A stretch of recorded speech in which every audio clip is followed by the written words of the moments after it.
desconocido silba en el bosque, un desconocido silba en el bosque, un desconocido silba en el bosque, silba en el bosque.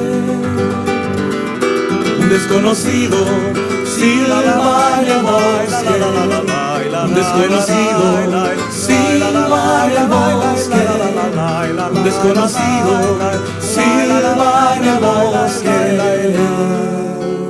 silba en el bosque.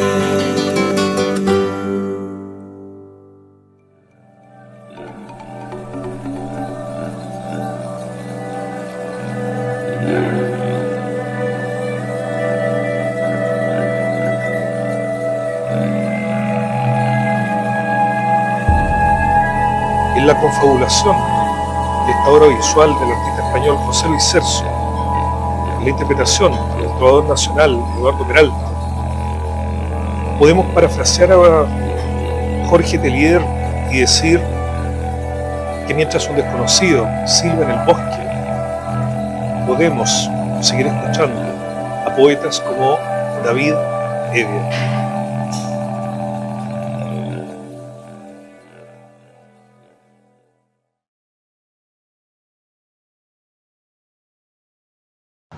En algunas oportunidades solamente la poesía se puede escribir. Generalmente escribirla termina siendo una traición. Las palabras estaban antes que nosotros, pero no existen todas las palabras para todo lo que sentimos. Y mucho antes que la palabra existiera, nosotros ya nos comunicábamos. La poesía es hija de la música, por una parte, y también de la dimensión plástica. La poesía, desde el punto de vista musical, es primero ritmo, melodía y armonía. Las tres cosas juntas.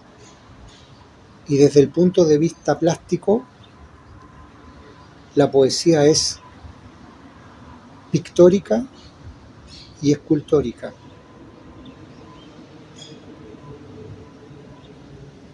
La poesía, al ser ritmo, es la pulsación vital del ser humano.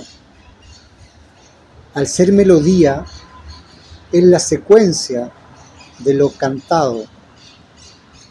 Y al ser armonía, es lo que empalma con la realidad que está fuera de lo dicho. Desde el punto de vista plástico, la poesía expresa en tonalidades, que también es una realidad muy previa a la existencia de la palabra. Y junto con esas tonalidades, que es lo pictórico, expresa escultóricamente qué es lo que nos revela de alguna manera la silueta del poema y de la estrofa. Eso también nos está diciendo algo antes incluso que la palabra, sobre todo que la palabra escrita, que solamente es una representación de la realidad posible. En ese sentido, es que la dimensión escritural de la poesía es más bien un accidente de lo que cantamos.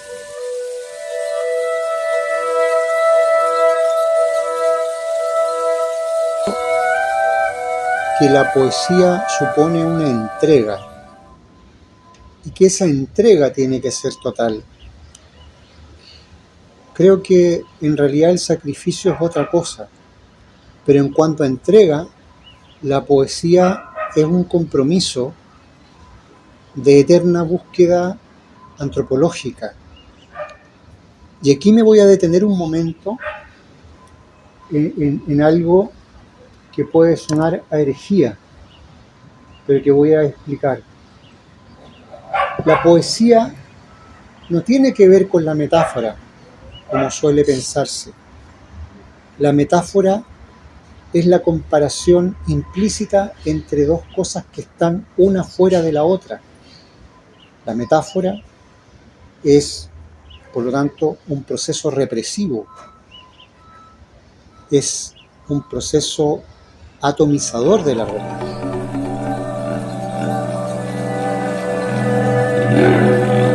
Y desde el punto de vista técnico, para aterrizar las cosas, entonces muy lejos de la metáfora, la poesía es metonimia. Y es un acto metonímico, es decir, es esa cosa que está dentro de la otra cosa, no una cosa comparándose con otra. Y esa es una diferencia fundamental. Por eso nosotros podemos hacer coincidir, al pronunciar un poema, 8 compases consecutivos de esa voz, con los 8 compases consecutivos del timbre de un pájaro. Podemos hacer esa secuencia. Los ritmos se empalman con la naturaleza. Lo que no podemos pedirle con honestidad al pájaro es que vincule la melodía con la armonía. Por eso es que te decía que aquí hay una cuestión de carácter antropológico implicada en el proceso mismo de la realidad. Y cuando hablo de compromiso, me refiero precisamente a la forma en que el oficio ciudadano de la palabra se ancla en la vida cotidiana de la gente. Hay un compromiso en que el verso, la estrofa, debe coincidir plenamente con el hacer de quien enuncia esa palabra. Así como el contenido debe coincidir con la forma versal propiamente dicha,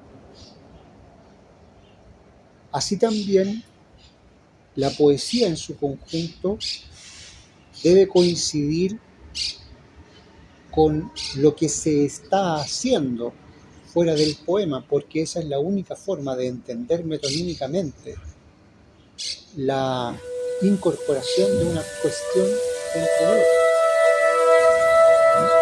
Yo creo que eso es algo muy abandonado en Chile, sobre todo desde los años, fines de los años 50, cuando se empieza a confundir la poesía con el chiste, la poesía con la anécdota.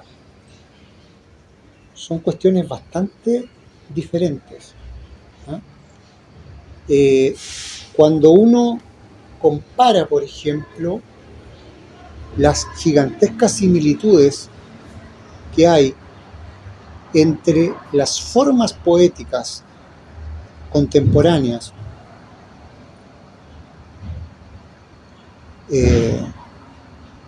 y las formas poéticas arcaicas, chinas, griegas, indias, no estamos hablando entonces de un accidente, no estamos hablando de cuestiones que aparecieron por generación espontánea.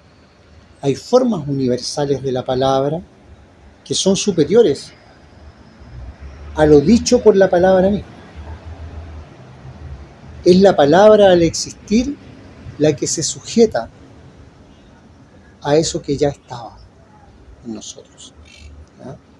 Y yo mencionaba el concepto de oficio ciudadano, porque cuando uno sigue la obra de un poeta, en realidad está siguiendo los pasos de su vida. Y ahí es donde no puede haber divorcio. No puede haber divorcio. Comenzar por ese poema de los 15 años,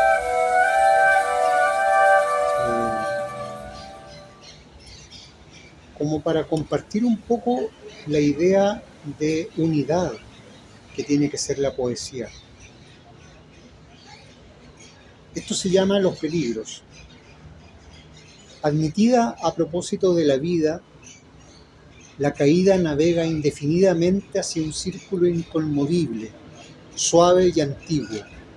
Escondí palabras en la tierra y vi morir relojes y huesos. Los poros defendidos se llenan de errores. Soy culpable del ruido y de los vuelos. La verdad es una espiral veloz que obtura la bóveda del conocimiento. A menudo el tiempo se paseó por mí con su traje de niña hermosa, pero la noche fue abierta por el trigo y los ríos se confundieron. Bebo un vaso de veneno hasta que el veneno soy yo. Cuando sea pequeño, volveré a tejer tinieblas, sábanas que me silencien bajo las olas que ya escogí. El poema que da título a este poemario se llama, por cierto, precisamente La canción del amor, de versos octosílabos. Voy a decirte algo antiguo. La explicación sobre el día ha llegado siempre tarde a oídos de los árboles, que alzan su copa ondeante hasta donde los gorriones ebrios de vuelo y de sueño trazan en la voz el beso. Voy a decirte algo antiguo. Quiso un repliegue del aire sobornar los aleteos que polinizan al mundo y en un desliz de la luz incautar esa humedad con que desviste el susurro para ya no despertar o para ya no dormir.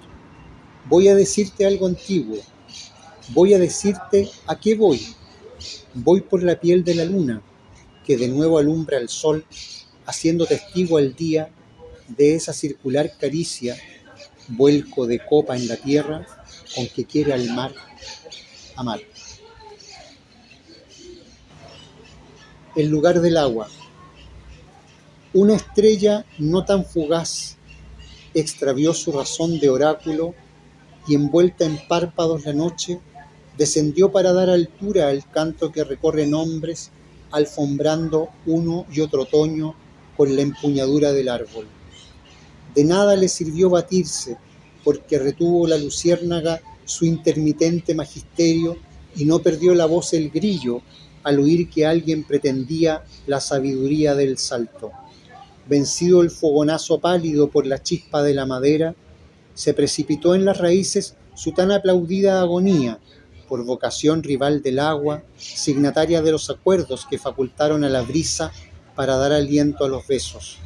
Se propuso imitar, al menos, todo lo que envidian los dioses: el color de la marejada, la partitura de los pájaros, la guardia que dispuso el bosque para cerrar el paso al tiempo, el circunloquio de la areola, urgente mapa de los mundos, turgente napa en lo profundo, moreno destello que augura la trayectoria de las bocas.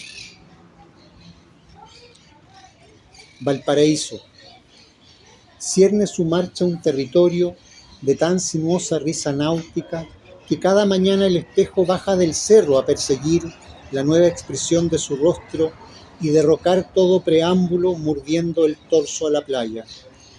Viene el arco de insignia nómade tensando un canto de gaviota que posa en la marea alianzas entre calles que ya anduvieron la conjetura de los hombres y botellas que cuando beben terminan dando el cuerpo al puerto, previendo desde qué ventana contemplar a la noche amar. La mesa ha puesto en la bahía la escala ágil de ese atuendo con que van a vestir los pueblos el acceso a la madrugada. Llegan a su fin los regresos, porque la lluvia merodea, después de abandonar el cielo, exigiendo ser invitada. Valparaíso, asomo en fiesta, palpar ahí sombras y vientos, la invicta argucia del rocío, donde se extravían los viajes que la ola rompe contra el tiempo.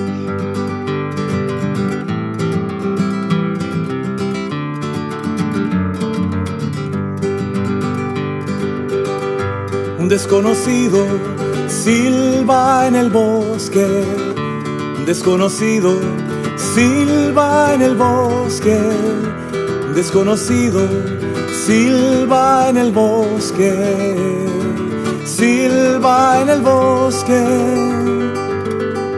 Un desconocido silba en el bosque, los patios se llenan de niebla. El padre lee un cuento de hadas y el hermano muerto escucha tras la puerta. Se apaga en la ventana la bujía que nos señalaba el camino.